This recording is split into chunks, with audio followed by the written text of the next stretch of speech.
Today, we're getting into the psychology behind one of the biggest issues of our time, climate change.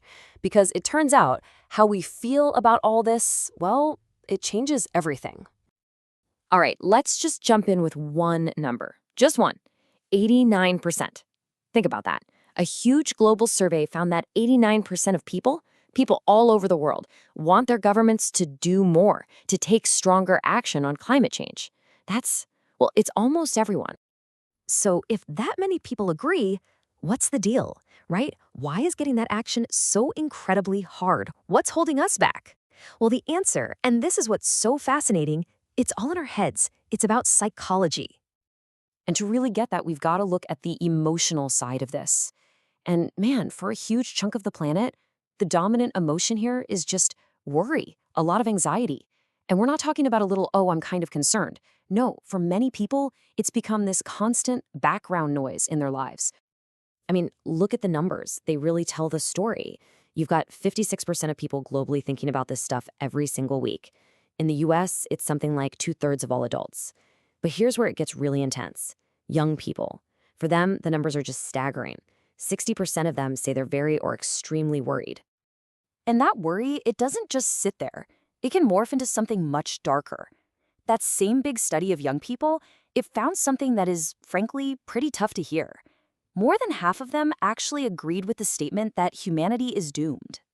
Now, it's easy to hear that and think, wow, that's an overreaction. But it's not that simple.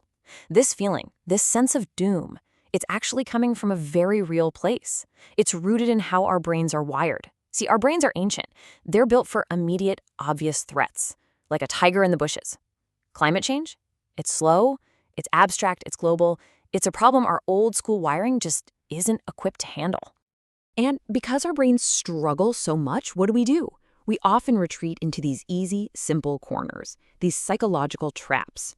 On the one hand, you've got straight-up denial. It's a hoax, not real. And on the other, you've got doomism. We're toast no matter what we do. And what's wild is that they feel like complete opposites, right? But they're both escape hatches. And they both lead to the exact same result, doing nothing. And these traps get supercharged by all these little shortcuts our brains take all the time. You know, our negativity bias, that's why bad news just seems to stick with us more than good news. Or the availability heuristic. We see a picture of a massive flood, and our brain thinks this is happening everywhere all the time. We've also got loss aversion, which means we're way more scared of losing something we have than we are excited about gaining something new. And then there's a big one, identity protective cognition. That's a fancy way of saying we tend to believe things that make us fit in with our friends, our tribe.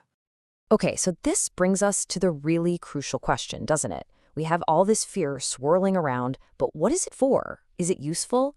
We really have to figure out when fear actually gets us moving and when it just makes us freeze up and shut down. And there's some really fascinating research on this.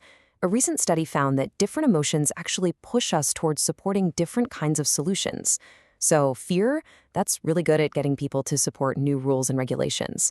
Guilt, on the other hand, makes us more willing to say, okay, I'll pay a bit more for this. And hope is the thing that gets us excited about making those big, bold investments in new technology and a different kind of future.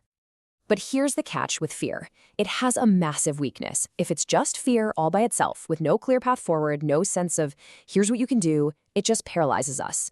I love this quote. It puts it perfectly. It's like hitting the panic button and cutting the power at the same time. All that energy, all that urgency, and nowhere for it to go. And, this is where it gets really messy. Because fear is an incredible political tool. It gets weaponized. So on one side, you might hear a lot of fear about total collapse, about corporate greed, about injustice. And on the other side, that fear gets channeled into things like economic ruin, losing control to some global elite, or losing national sovereignty. Both sides are telling a story rooted in fear to get their people fired up. And that makes finding that logical common ground, well, it makes it incredibly difficult. Okay, so with all that division and all that fear, this all leads to what I think is the single most surprising part of this whole story. It turns out that despite all the noise, we are way, way more on the same page about this than any of us think. And this is it. This is the gap. Remember that 89% number from the beginning? The people who want stronger action? Well, when you ask those same people to guess what percentage of their countrymen feel the same way, their guess is just 43%.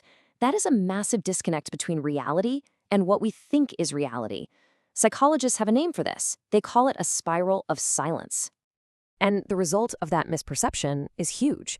It means most people walk around feeling like they're in the minority. They think their concern is kind of weird or that they're the only ones who care that much.